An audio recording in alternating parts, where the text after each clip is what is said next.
let's save our document. Command S is on the Mac, Control S. And I made a mistake. Would you believe that? What I did was, when I hit Command S, that means save the current document. Okay? So what I've done here is I've actually saved a TIFF file. And what I really wanted to do was to save a Photoshop document. So this is why it's important to do a save as. So I'll call this my working title and change this to Photoshop.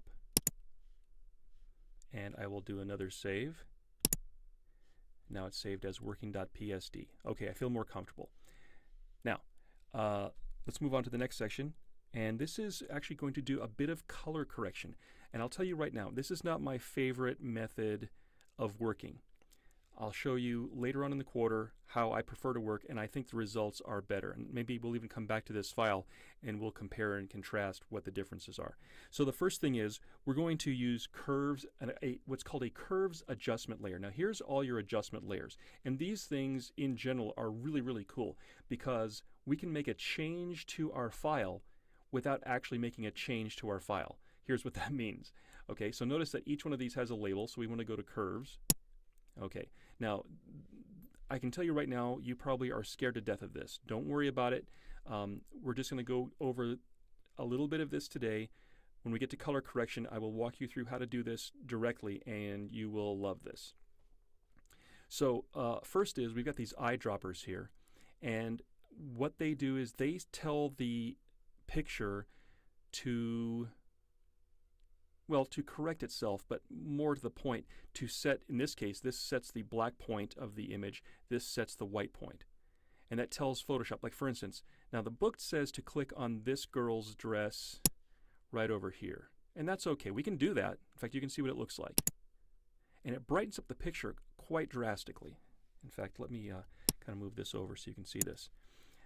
That brightened up the picture drastically. I think, however, the better place is over here on this girl's dress because it brings back a little bit of the blue to the sky.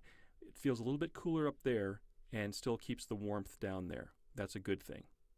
Okay, so we've set the curve. We don't have to do much else.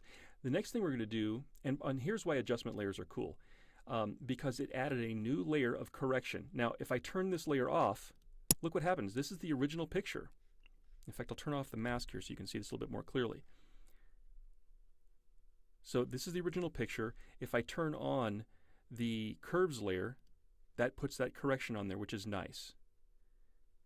Okay, now we're going to add one other thing here, and that's levels. Now for this, we are going to change some of these slider settings. So we're going to take this black input point and drop this at 15. And we're going to move this gray point to 0.90. And this also has the effect of being an adjustment layer, so you can turn on and off that effect. It does a nice job. Now, we've done, as far as I'm concerned, we've done kind of two no-nos because each on their own does a great job on their own if they're treated properly. Mixing them together, it kind of gets confusing. So please stay tuned for the week where we do color corrections, and we'll do one or the other, but not both. Anyway, this looks pretty good. The other thing that the book wants us to do is to flatten our layers. Again, this is not a thing I generally do. We'll talk about working non-destructively later in the quarter.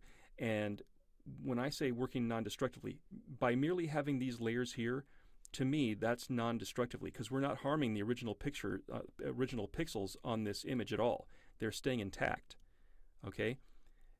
But the book wants us to work destructively, and that means to flatten this image so that the corrections that are being applied here will be applied directly to these pixels.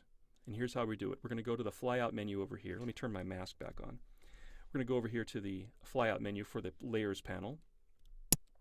And we've got a few things here. We want to do flatten image. Merge visible could work too, but flatten image is where we want to go. So we'll click that. Now we're down to one layer.